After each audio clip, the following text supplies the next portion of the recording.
ꯃꯈꯥ ꯇꯥꯔꯛꯄꯗ NIA na charge sheet thangatkre National Investigation Agency NIA na Myanmar da based tawba insurgent group singa mari leinana Lwkhtkhre National Pan India Illegal Arms and Ammunition Trafficking Case amada chenaba Laingaihuma kauba Kuki amagi mathakta charge sheet thangatkre NIA gi maikaidagi charge sheet adu tongan ba IPC gi section sing yauna Arms Act, Explosive Substance Act amadi UA Act ki makhada NIA Special Court na New Delhi da file tawkhibani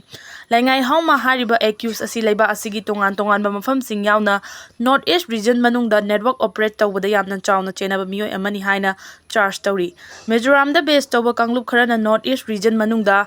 aingi wangmada khulai sing nongmei maru amadi pokhaiba yaba posak na chingba sing lalonbagi thabak chathare haiba akangnaba pauda yumpham oiraga NIA na mamang chehi gi December 16 ta Laingaihuma yauna atopa miyoi kharagi mathakta case ama register tawki Haujik faubada NIA na thijinbada miyoi asina Myanmar da base tawba insurgent group singi afaba mari semgatle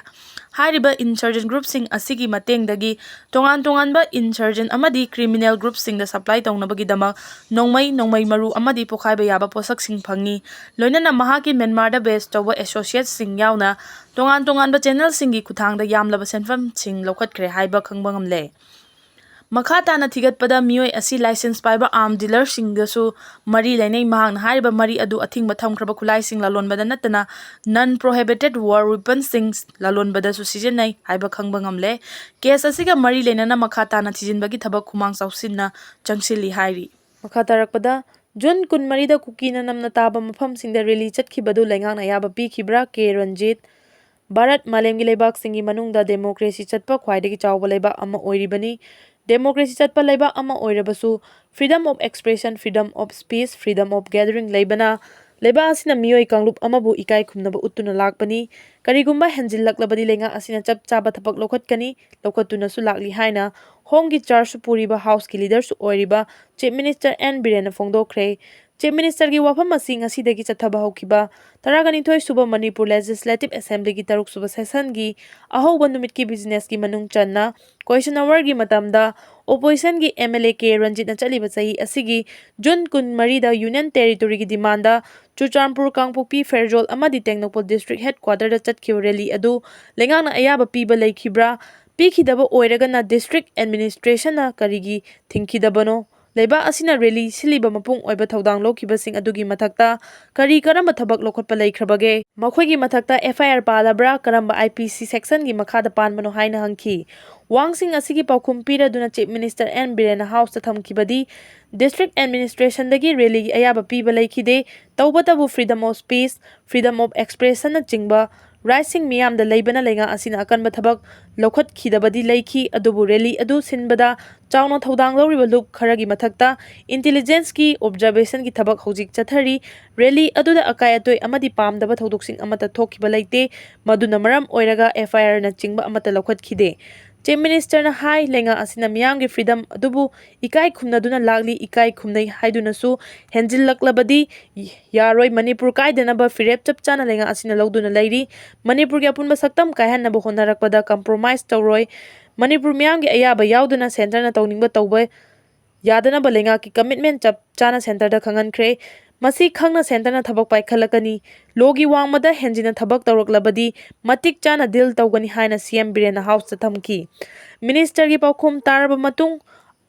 ahenba wang hangladuna MLA K Ranjit haiki chahi kuntra rom dagi hauduna lakpani haiduna asum yenglaga leibadi yaroi mamang chahi gi May 3 da lengang na yaba piraga Chuchampur da chatkhiba rally adudagi haujik tholiba irang asi ta sengnamak lenga ki intelligence department asi sikhrabra amadi hinglibra haibadu mayek sengna house ta thambiu haina taksin ki MLA K Ranjit ki wang adugi paukhum piraduna K Ranjit na makha tana haiki democracy chatpa leibakta praja miyam gi aningba apamba phongdok chabagi ayaba piri adubu lengang na ikai khumnabani matang matamna yadaba mafam singdadi fari puli amadi furi masi miyamna loinama munna khangnarba ngaktani henjillakpadi khak yaroi adubu normally khara tawjabadudi praja masel haidun laingakna yabani lamdam asi lo chatnaba lamdamni haiki makha tarakpada Manipur da tangdu leitaba puraknaba Prime Minister Narendra Modi amadi center gi senior leader singna wakhna bahore CM ꯆꯍꯤ ꯑꯃꯒ ꯊꯥ ꯃꯔꯤꯔꯣꯝ ꯂꯥꯟ ꯊꯣꯛꯂꯤꯕ ꯃꯅꯤꯄꯨꯔꯗ ꯇꯪꯗꯨ ꯂꯩꯇꯥꯕ ꯑꯃꯨꯛ ꯍꯟꯅ ꯄꯨꯔꯛꯅꯕ ꯚꯥꯔꯠꯀꯤ ꯄ꯭ꯔꯥꯏꯝ ꯃꯤꯅꯤꯁꯇꯔ ꯅꯔꯦꯟꯗ꯭ꯔ ꯃꯣꯗꯤ ꯑꯃꯗꯤ ꯁꯦꯟꯇꯔꯒꯤ ꯁꯦꯅꯤꯌꯔ ꯂꯤꯗꯔꯁꯤꯡꯅ ꯋꯥ ꯈꯟꯅꯕ ꯍꯧꯔꯦ ꯍꯥꯏꯅ ꯆꯤꯞ ꯃꯤꯅꯤꯁꯇꯔ ꯑꯦꯟ ꯕꯤꯔꯦꯟꯅ ꯐꯣꯡꯗꯣꯛꯈ꯭ꯔꯦ꯫ ꯋꯥꯐꯝ ꯑꯁꯤ ꯁ꯭ꯇꯦꯠ ꯑꯁꯤꯒꯤ ꯅꯧꯅ ꯒꯚꯔꯅꯔ ꯍꯥꯞꯂꯛꯈ꯭ꯔꯕ ꯂꯛꯁꯃꯟ ꯄ꯭ꯔꯗꯥꯁ ꯑꯥꯆꯥꯔꯌꯕꯨ ꯁ꯭ꯇꯦꯠ ꯑꯁꯤꯒꯤ ꯒꯚꯔꯅꯔ ꯑꯣꯏꯅ ꯉꯁꯤ ꯔꯥꯖ ꯚꯕꯟꯗ ꯄꯥꯡꯊꯣꯛꯈꯤꯕ ꯋꯥꯁꯛ ꯂꯧꯕꯒꯤ ꯊꯧꯔꯝꯗ ꯁꯔꯨꯛ ꯌꯥꯈꯤꯕ ꯆꯤꯞ ꯃꯤꯅꯤꯁꯇꯔ ꯑꯦꯟ ꯕꯤꯔꯦꯟꯒ ꯄꯥꯎꯃꯤꯁꯤꯡꯒ ꯎꯅꯕꯗ ꯐꯣꯡꯗꯣꯛꯈꯤꯕꯅꯤ꯫ ꯁꯤꯑꯦꯝꯅ ꯄꯥꯎꯃꯤꯁꯤꯡꯅ ꯍꯪꯕ ꯋꯥꯍꯪꯒꯤ ꯄꯥꯎꯈꯨꯝ ꯄꯤꯔꯗꯨꯅ ꯍꯥꯏꯈꯤꯕꯗꯤ ꯍꯟꯗꯛ ꯃꯍꯥꯛꯀꯤ ꯗꯦꯜꯂꯤ ꯈꯣꯡꯆꯠ ꯑꯗꯨꯗ ꯄ꯭ꯔꯥꯏꯝ ꯃꯤꯅꯤꯁꯇꯔ ꯑꯃꯗꯤ ꯄꯥꯔꯇꯤꯒꯤ ꯁꯦꯅꯤꯌꯔ ꯂꯤꯗꯔꯁꯤꯡꯒ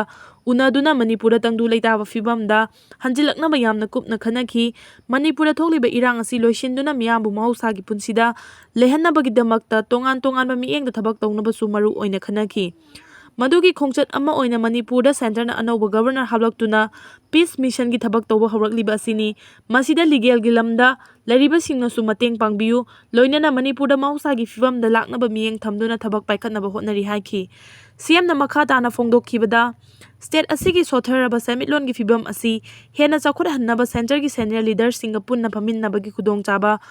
ꯑꯃꯁꯨ ꯍꯟꯗꯛꯀꯤ ꯗꯦꯜꯂꯤꯒꯤ ꯈꯣꯡꯆꯠ ꯑꯗꯨꯗ ꯐꯪꯕ ꯉꯝꯈꯤ꯫ ꯌꯨꯅꯤꯌꯟ ꯕꯖꯦꯠꯀꯤ ꯃꯇꯥꯡꯗ ꯆꯤꯞ ꯃꯤꯅꯤꯁꯇꯔꯅ ꯐꯣꯡꯗꯣꯛꯈꯤꯕ ꯍꯟꯗꯛꯀꯤ ꯌꯨꯅꯤꯌꯟ ꯕꯖꯦꯠ ꯑꯗꯨꯗ ꯃꯅꯤꯄꯨꯔꯒꯤ ꯑꯣꯏꯅ ꯑꯁꯥ ꯆꯥꯎꯅ ꯊꯝꯕ ꯌꯥꯏ꯫ ꯕꯖꯦꯠ ꯑꯗꯨꯗ ꯌꯨꯊ ꯏꯝꯄꯥꯋꯔꯃꯦꯟꯠꯒꯤ ꯃꯐꯝ ꯑꯃ ꯆꯥꯎꯅ ꯄꯤꯔꯤ, ꯃꯗꯨꯗ ꯅꯍꯥ ꯀ꯭ꯔꯣꯔ